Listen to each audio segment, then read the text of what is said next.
around the same time as me, you probably first heard about Monster High when you were in 6th grade, just starting to go into middle school. When I first heard about Monster High, I was already pretty deep into the kid stage where you're like, it's too lame to be collecting dolls or playing with them. Even though I knew plenty of girls my age, and boys for that matter, who had these dolls and would collect them, I just didn't think it was the cool thing to do. And looking back on it, I do kind of regret never asking to get one of these dolls, because you know when you're that age you always have to put it in like a Christmas list or ask for it for your birthday. And I really regret it because I believe the first generation up to the newest one that they're doing right now, I believe it's generation 3 or 4 that they're on, those were probably like the 2 generations that I really liked. Everything in the middle was okay, it just wasn't that appealing to me, which also factored into me getting kind of turned off from the Monster High series, because I believed if the dolls were gonna look like this now, then they're probably just gonna keep looking like this and not get better. So what's the point in like obsessing over it as much as I did? So I did kind of fall out of love with Monster High, but while I was researching video topics to try and do this to revive my channel, I figured out that Monster High and Mattel actually released collector's editions, and they're still doing it. I think the collector's line that they're on right now is called Skulltimate Secrets, which if you want me to review that in the future, please put it down in the comments and I will get around to that very quickly. But I think the collection I really liked the most and resonated with was their Skullector edition. Now if you haven't heard of the Skullector line of dolls from Monster High, each of the dolls depicts a villain from a famous horror movie. Pennywise, I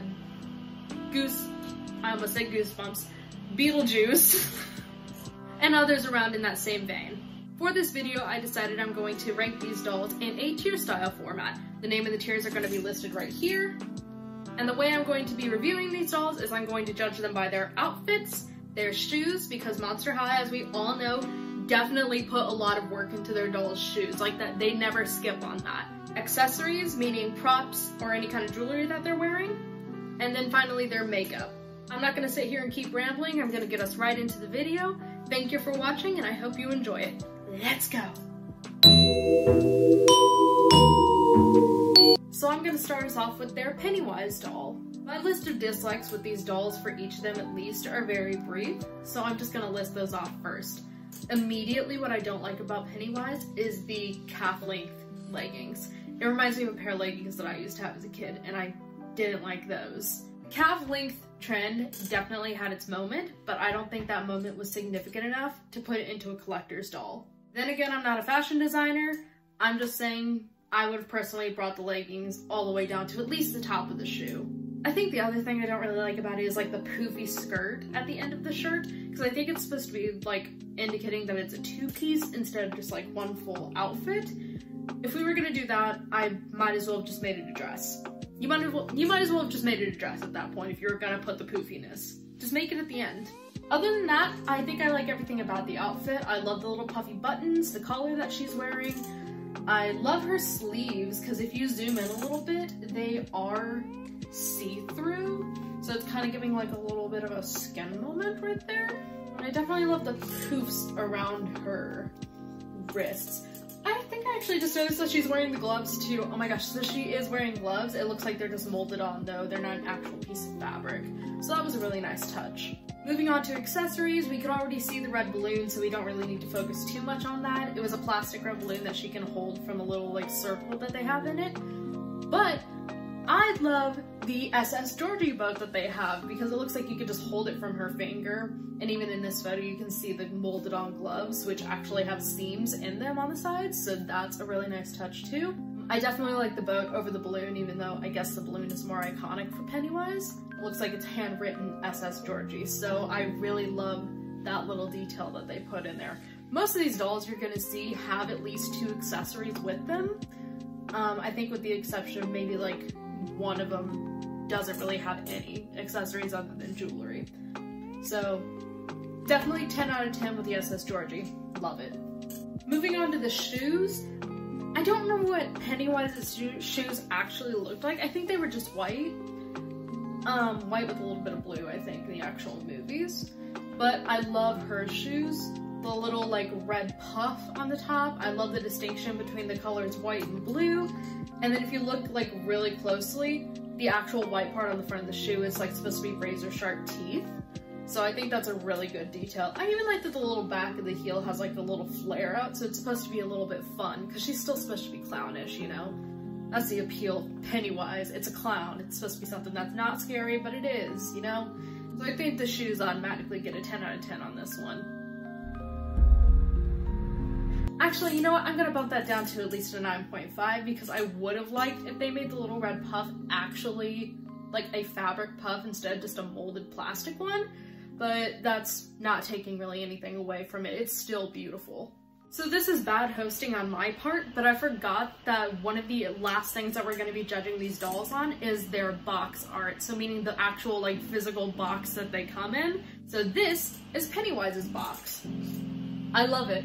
Immediately I love it. It's very reminiscent of the newer It movies. You can see her behind the balloon and everything, even though the balloon that she has isn't transparent. So that is really good.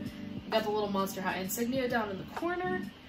And then you just see It right here with like a tiny little mattel on the top. And then on the side, it's just her face. So I think that is a really good detail and it's a nice touch. I love it. I love it. Moving on. Finally, her makeup. I mean, we can't really expect a whole lot from it because it's Pennywise. She's gonna have the lipstick going into the eye cuts, you know. It's really cool. It's so cool. I do love the detailing on her lashes. I love the yellow eyes. You can even tell in the in lash right here, she has like what's supposed to be like red eyeshadow. So that is very nice. I really love the thin eyebrows too, because a lot of the dolls have different kind of eyebrows. Hers go into like kind of a like a snarl, like a grimace. So it's very nice. I love the detail and I love her red nose. Very clownish, very Pennywise. Love it, 10 out of 10. Final verdict. I love this Pennywise doll. Her hair, down to her clothes, down to her makeup. It's all beautiful. It's adorable. I would totally get it. The only thing I don't like is those two gripes that I had at the beginning with the calf length shorts and the shirt at the bottom. I think just those two probably knock it down to an A tier for me. No lower, no higher. Like I said, overall the doll is at least 9.5 for me. I personally don't like the calf length anything, really, even like a dress. So Pennywise is going in A tier. Let's move on. So now we're going into our first duo set, Beetlejuice and Lydia. So first let's start with Lydia. I love her dress. I love the design and everything on it. That's not just like a printed on design either. Like if you zoom in really closely, you can tell that that's actually a part of the fabric. So it's not just a screen printed design. Love it. I love that they went with that, and it's even like a little bit holographic, or at least it's shiny, so it reflects light really well. Her hat, it goes well with her iconic design. Her bangs too. I'm not really looking too much at these dolls' hair because even though they do get a lot of variety, they're not like the main thing that stands out. But I do like the distinction between Lydia's hair versus the rest of the dolls, because most of them have just like long flowing hair, but they don't really do like choppy bangs like this. So that is a very nice touch that I like. Going to her shoes really aren't anything to write home about. I think her heel is supposed to be reminiscent of her stepmom's like statue. If you've seen the movie, she was yelling about the people moving the statue because it was like her original art, because she was an architect. So I wonder if it's supposed to like reflect that statue. But other than that, it's just a solid black pair of shoes. You can tell the detailing in the lace. I mean the lace ups, not the lace. Other than that, it's a good shoe. It's a good shoe. I would give it probably like an 8 out of 10. Now her accessories. She also comes with 2. She has the handbook for the recently deceased, which I love that it's kind of worn so it looks used and old like in the movie. That is a nice detail on the book. And then she also has her own little camera for whenever she takes pictures of the ghosts, you know, the iconic no feet picture. So I love that. Now Lydia's makeup. I love her eyeshadow. It's a very nice pink going into like purple around the edges. And also her only lower lash line is defined, just to make her eyes like pop and look a little bigger. So I really like that detail. She has like a nude lip going on. It's really nice. I love it. She's supposed to look pale. She's supposed to look kind of like dead because she's dead inside and she's very depressed. I love it. I think I'm gonna put Lydia herself into another A tier. I couldn't really nitpick her too much. There's nothing really to nitpick. Everything about this doll is beautiful. It just doesn't really have like too much going on with it compared to the rest. So I'm gonna put her right next to Pennywise in A tier. And now we are going to move on to Beetlejuice. So Beetlejuice, obviously she has more going on than Lydia. I love the hat, it's beautiful. Her hair is a very nice frizzy texture. It looks like if I kind of like hold it, it would be like super soft like memory foam. So I love that just from like visual sensory. It's nice, it's nice. I think the only thing I don't like is maybe the gown part in the back. I don't really like that too much. And the thing is, I can't really pinpoint why. I think it might be the pattern. I used to have a dress from Hot Topic that had like kind of that exact same pattern, but it also had like crows on it and stuff. If it was actual lace, I'd probably have a different opinion on it, but that is obviously like a screen printed design on the fabric. I do like that it's torn up, just don't like the pattern. Moving on to her shoes, I was gonna say that her shoes are more like eh, but if you look really closely, the heel is actually like the scary faces that the couple make. What is the couple's name? Oh no. Oh no, it's Barbara and something else. I'm just gonna have to look it up. Hold on. I'm sorry. I'm gonna have to look this up.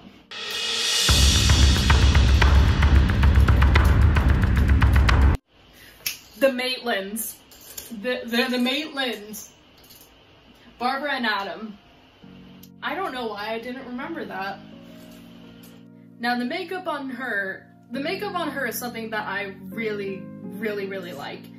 You can see right here that it goes into like a nice like eyeliner curl. She's got like a few dots right here. The eyebrows are purple. I love the long smile. And then you can see like around the hairline too, and there's like other places you can see it like on her hands, and like I'm pretty sure like if you took off the shoes you could see it like on her ankles and stuff. But she has like that like molding, like that stippling green around the hairline. I love it. It's so cool. It's very Beetlejuice-esque. I love it. That was a very nice detail on the creator's part. Bravo. Good for them. Good for them. Now along with Beetlejuice, I wanted to review their box. This one, I don't really know if I like it as much as the It one. I don't know. I do like her just leaning against the Beetlejuice tombstone with the logo, like the iconic logo on the top. And then again on the side you can see their faces. I just don't know. I feel like maybe it's a little too plain. Like maybe we could have had something else to kind of contrast the gray tombstone with the black background. Like maybe we could have had like the actual like light up sign that he has in the movie that just says Beetlejuice. So I don't know. I don't know. If I had a chance to redesign this, I would. But maybe I couldn't even make it better. Maybe this was the peak, you know? So I think the box is like a 9 out of 10 for me. I do like it. I just think it maybe could have been a little better. All that to say, I'm throwing Beetlejuice into S tier automatically. I love everything about her except for that screen printed design on her skirt in the back. I'm just not a fan of screen print. So guys, this video is running a little longer than expected, so I'm going to go ahead and break up this topic into 2 separate videos. Next video, I will most likely be able to finish all of the dolls in maybe this amount of time, maybe a little less because I'll just hop right into it. I want to thank you all for stopping by. I know a lot of you have been subscribed to my channel for a little bit now. I know the last time I actually uploaded was like a year or 2 ago now. So I do really want to start up my channel again. I love making videos. I just wasn't able to because of time constraints and, you know, everything else gets in the way. But I'm wanting to make this a top priority along with my actual job. And I hope you guys are here for the journey, and I hope you like what I'm going to be talking about. Thank you guys for stopping by to watch this video. Please come back for part 2. And if I don't mention the Monster High doll that you like, then please drop your suggestions down below, and I will be able to review them as soon as possible, either in a full video format or a short. Thank you guys so much again for stopping by. I hope you liked this video. Bye-bye!